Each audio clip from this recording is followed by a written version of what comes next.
जो हम बताने जा रहे हैं आज की इस वीडियो में, यानी कि इस टॉपिक में, ये जो बताने जा रहे हैं ना, वैद्युत द्विध्रुव के अंदर ये बहुत इंपॉर्टेंट है। पहली स्थिति हम लिखते हैं, क्या लिखते हैं भाई, हम लिखते हैं अक्षीय स्थिति में।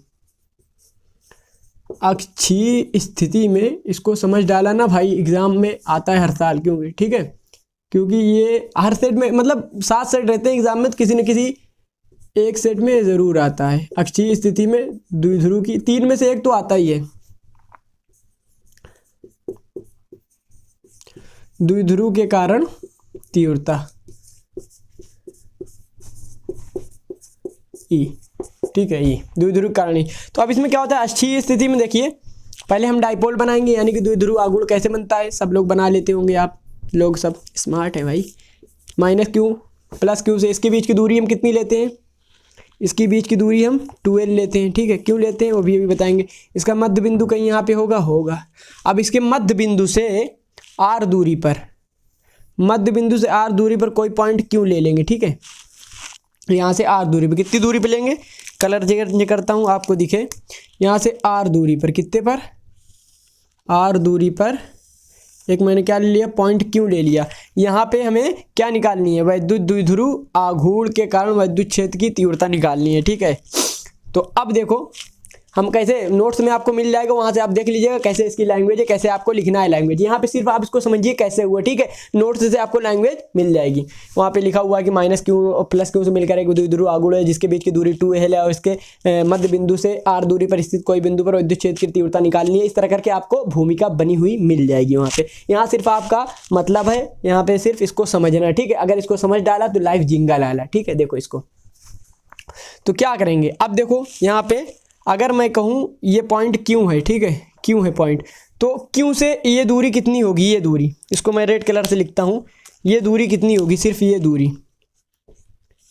कितनी होगी, यहाँ से क्यों से प्लस क्यों से ये क्यों तक की दूरी, कैपिटल क्यों तक की दूरी कितनी होगी।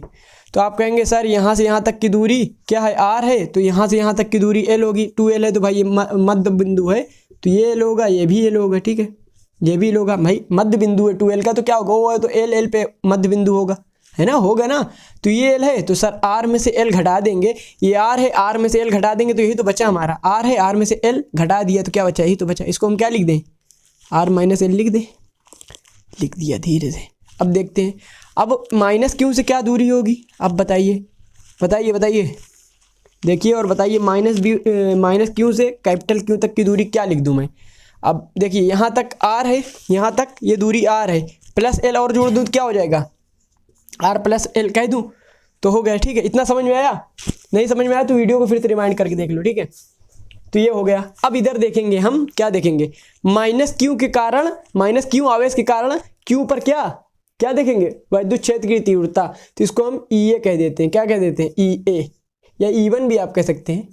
EA मैंने कह दिया, ठीक है। अब माइनस क्यू के कारण क्यू पर, तो इसका फार्मूला क्या होता है, 1/4 pi epsilon not Q upon r square. यहाँ पे यार साइन नहीं लिखेंगे, क्या है, r स्क्वायर रहता था फॉर्मूले में, यहाँ पे आवेश का साइन नहीं लिखते क्योंकि ये क्या है, सदिश राशि है, तो इसमें साइन से मतलब नहीं है ई में।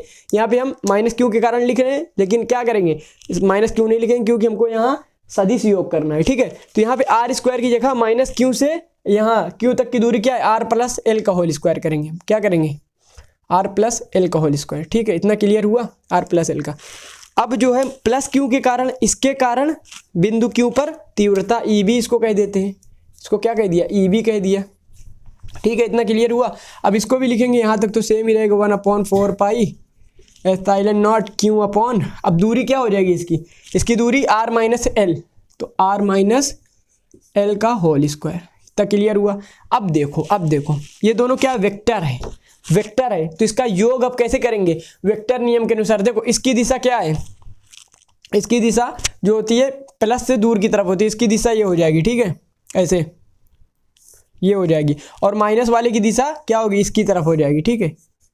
माइनस वाला जो आवेश होता है अपनी तरफ खींचता है, दिशा जो होती है माइनस से प्लस की ओर होती है, तो इसकी दिशा क्या होती है, इधर की तरफ होगी। ये वाला जो होगा माइनस क्यों लगाएगा तो इधर की तरफ होगा, माइनस की तरफ। और पॉजिटिव क्यों जो लगाता है अपने से दूर लगाता है। जब कभी भी मतलब बल तीव्रता जो होगी पॉजिटिव क्यू से दूर की तरफ दिखाएंगे तीव्रता, और निगेटिव रहेगा तो आवेश की तरफ होगी, ठीक है। तो ये निगेटिव है तो इस पर तीव्रता आवेश की तरफ होगी, पॉजिटिव है तो तीव्रता आवेश से आवेश दूर होगी, ठीक है। तो अब देखिए यहाँ पे एक वेक्टर अगर आता है तो आप वेक्टर से करेंगे तो आपको आ जाएगा 180 डिग्री का कोण है, तब तो आसानी से कर लेंगे। अगर वेक्टर नहीं आता, छोड़ो वेक्टर वेक्टर नहीं आता, तो सिंपल विवेक से, अपने बुद्धि तो होगा ना, विवेक तो होगा ना, उससे समझो, ठीक है। देखो ये पास में है तो ये ज़्यादा दूर का ऐसे चलाएगा, ठीक है, ये ज़्यादा दूर होगा, ठीक है, ये ज़्यादा दूर होगा। और ये दूर में है तो ये क्या होगा, ये कम दूर खींच पाएगा। ये तो ये मतलब ये ऐसे कोई कॉन्सेप्ट नहीं है, ये सिर्फ बुद्धि से मैं समझा रहा हूँ आपको, अपने बुद्धि समझिए। कॉन्सेप्ट तो वहाँ पे वेक्टर ही लगा है, लेकिन अगर फिर भी वेक्टर नहीं आता तो एक उपाय है, ये दूर है तो ये कम बल लगाएगा तो ये कम दूरी होगी, ये ज़्यादा होगी, तो हमारा क्या होगा, क्यों के कारण ईबी ज़्यादा होगा, ये ज़्यादा होगा, क्या होगा, ज़्यादा होगा ईए से, किससे होगा, ईए से ज़्यादा होगा। ऐसे भी समझ लो, ज़्यादा कौन होगा भाई, जिसके हर में सब कुछ तो बराबर है, हर में जिससे कम, जिसके हर में कम से भाग देंगे वही तो ज़्यादा होगा। ये आर प्लस एल ज़्यादा होगा, आर माइनस एल क्या होगा, कम होगा, जिसके हर में कम से भाग देंगे तो वही तो ज़्यादा आएगा। जैसे देखो अगर 4/3 करते हैं तो ज़्यादा आएगा कि 4/5 करते हैं ज़्यादा आएगा, 4/3 ज़्यादा आएगा ना। तो वही से एक कॉन्सेप्ट लगा लो। ये कॉन्सेप्ट नहीं समझ में आया तो वेक्टर पे आ जाओ, वेक्टर पे आ जाओ। दोनों के बीच का कोण क्या है भाई, दोनों के बीच का कोण 180 डिग्री है, तो ईबी माइनस ईए या ईए माइनस ईबी जो भी करना है कर लो। तो मैं यहाँ पे ईबी माइनस ईए करता हूँ, सिंपली 180 डिग्री कोण लेता हूँ तो फार्मूला भी लिख देता हूँ, नहीं कुछ लोग कभी समझ में नहीं आएगा, ठीक है। तो vector EB plus vector EA, इसका फार्मूला जो होगा ये हो जाएगा EA square plus EB square plus 2EA EB cos 180 degree, ठीक है। ये फार्मूला लिख दिया। तो भाई cos 180 डिग्री की वैल्यू -1 होती है, तो EA square EB square plus -2EA EB, तो क्या हो जाएगा, cos A minus cos EA नहीं, क्या हो जाएगा, EA माइनस ईबी का होल स्क्वायर। तो बाहर क्या आ जाएगा, बाहर आ जाएगा EA माइनस ईबी या ईबी माइनस EA कह देता हूँ मैं, कोई दिक्कत नहीं है, होल स्क्वायर में तो हाँ हो जाएगा, ठीक है। इस तरह से ये बाहर आ गया अपना। तो अब ये बाहर आ गया, इतना समझ में आया। इधर मैं मिटाता हूँ, ठीक है। इसको डायग्राम नोट कर लो, नहीं तो नोट्स में तो मिल ही जाएगा, ठीक है। नोट कर लो एक बार, मिटाता हूँ, ठीक है। इतना समझ में आया। अब देखो यहाँ ईबी माइनस ईए करना है, तो ईबी तो सब सेम है, Q/4πε0 मैं कॉमन ले लेता हूँ, परिणामी ई यहाँ पे लिख देता हूँ, परिणामी ई निकालना है हमको। तो Q/4πε0 इसमें भी कॉमन, इसमें भी कॉमन है, तो मैं Q/4πε0 को कॉमन ले लेता हूँ, ठीक है। कॉमन ले लिया, जब इसको उभयनिष्ठ मैंने ले लिया तो ऊपर वाले में क्या बचा, नीचे वाला पहले लेना ना, ईबी माइनस ईए कर रहे हैं हम, ठीक है। तो यहाँ बचेगा 1/r - l का होल स्क्वायर, और उसमें बचेगा 1/r + l का होल स्क्वायर। क्लियर है, क्लियर है। अब यहाँ ई परिणामी बराबर, ये तो Q/4πε0 ऐसे एज इट इज लिखा रहेगा। अब इसको देखो यहाँ पे r+ जो ऐसे जाएगा ऐसे जाएगा, अब इतना तो आता ही होगा यार, इसको क्या बताऊँ। तो ये वर्ग जब खुलेगा तो r² + l² + 2rl, और फिर प्लस में है, यहाँ माइनस है, सॉरी माइनस करना है ना हमको, प्लस क्यों लगा दिया, माइनस में है तो क्या हो जाएगा, -r² -l², और जब माइनस है तो प्लस होकर क्या हो जाएगा, 2rl हो जाएगा ना भाई। अब इतना तो मैथमेटिक्स आती होगी यार, क्लास 6-7 में सिखाई जाती है। अब ये क्या हो जाएगा, इसको स्क्वायर अभी 1 मिनट के लिए क्या कर दो, अभी स्क्वायर मत मानो। अगर ऐसे r - l r + l होता तो क्या होता है, अरे यार a - b a + b होता तो क्या लिखते, a - b होल स्क्वायर। तो यहाँ r - l r + है तो क्या लिखते, r², मतलब a + b a - b होता तो इसको गुणा करके a² - b² लिखते ना। यहाँ लिखेंगे r² - l² का होल स्क्वायर। अब होल स्क्वायर को दोनों पे है तो दोनों ऐसे करके समझ सकते हो, ठीक है। इतना बेसिक चीज़ है।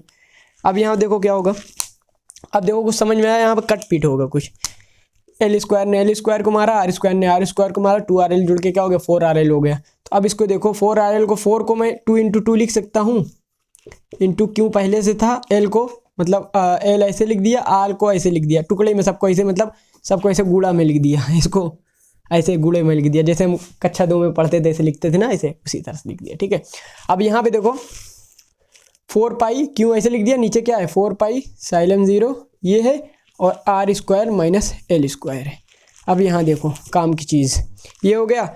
अब देखो 2 × q × l, या क्या दिख रहा है, 2 × q × l, तो कुछ याद आया, p = 2l × q, कुछ याद आया, चमक गया। तो इसको क्या लिख दें हम, p लिख दें, तो ठीक है, यहाँ से हम मिटा के हम P लिख देते हैं। ठीक है, डायरेक्ट हम P लिख देते हैं ऊपर।